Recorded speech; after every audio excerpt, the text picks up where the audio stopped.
కోవూరు నియోజకవర్గం కొడవలూరు నాయుడుపాలెం జాతీయ రహదారిపై ఆర్టీసీ బస్సును లారీ ఢీకొట్టింది.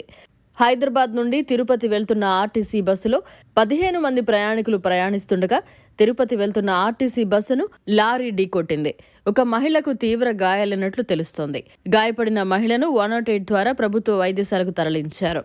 కొడవలూరు రన్నింగ్ లారీలో లారీ డ్రైవర్ పాన్ పరాక్ వేసుకుంటుండగా అదుపు తప్పి ఆర్టీసీ బస్సు ఢీకొన్నట్లు సమాచారం. ఎవరు ఎక్కడి నుంచి ఎక్కడ పోతుంది? కావలి నుంచి నెల్లూరుకి వెళ్తున్నారా? స్టాప్ లేదు కదా ఈ బస్సు కాడ. సరే, పేరన్నా? పేరు వచ్చి రామరాజు. అమ్మ పెట్టుకుని